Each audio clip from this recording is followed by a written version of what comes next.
Mana yana subhidam, yana tong. Osmonda esa quyosh ko'rinmoqda.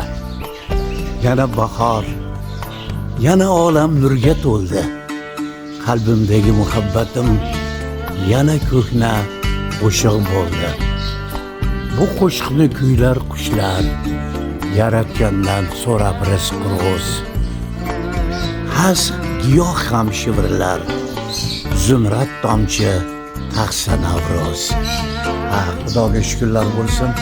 Mana olmam bu kecha saqlanib qoldi. Mana qaldiroq shamollar o'tdi va yana sokin o'z hayotini davom ettirmoqda.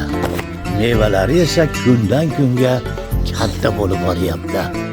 Bu bizning rizq ro'zimiz, umr qo'rimiz. Aytishlaricha, Mama Havvo bilan odam hatto mana shunday mo'jizaviy, sirli va aziz ne'matni yeb qo'yganligi uchun jannatda quvilgan ekanlar. Shunisi singari bu hayot ramzi, bu go'zallik ramzi, bu tabiat ramzi, Alloh saxovatining, yaratuvchiligining mo'jizasi.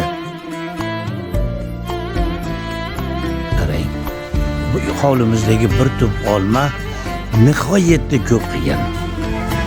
Kuni bilan suratga olishga harakat qildim, lekin yaxshi suratga ola olmadim. Chunki olmalar yashil bo'lgani uchun, yaproqlar ham yashil bo'lgani uchun ular bir-biriga uyg'unlashib ketdilar. Hatto yaproqlaridan ham ko'proq bu yil hosil qilganligini ko'rishimiz mumkin. Ming afsuski, bugungi xabarlarga qaraganda Qoraqalpog'iston tomonda juda qattiq shamol bo'lganmish. Shamol haqida ob-havo ma'lumotini beruvchi tashkilotlar ogohlantirib turibdi. Tunda momaqaldiroq ham, qattiq shamol ham bo'larmish. Alloh o'zing asragin deya mana shu mobilografiya orqali ularni saqlab qolishga harakat qilyapman. Hech bo'lmasa suratga olib qo'y. Alloh taolo o'z panohida asrasin hammamizni har xil balo ofatlardan. Mamlakatimiz bo'yicha bu yil olmalar nihoyatda serhosil bo'lganligini aytishyapti olimlar. To'g'ri, o'riklar gullagan paytda qattiq sovuq tushdi. Natijada o'riklar hosilini tuga olmadi. Olmalar gullaganda esa nihoyatda qulaylik, tabiatning iliqligi, mehri, mana shunday nozik ne'matlar yaratilishiga Allohning mo'jizasi ro'yobga chiqishiga sabab bo'ldi.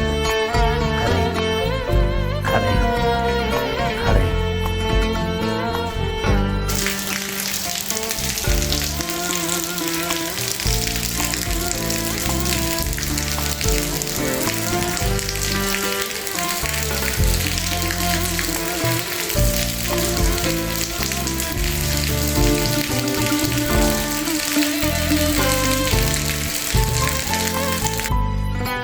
Mana yangi kun boshlandi.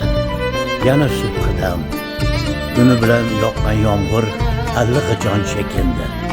Osmonda esa quyosh tabassum qilmoqda. Mana shunday oylarda yana hayajon bilan olmaga boqaman. Tabiatning mo'jizasi, Allohning ne'mati. Bu hammamizning rizq ro'zimiz, umr qo'rimiz.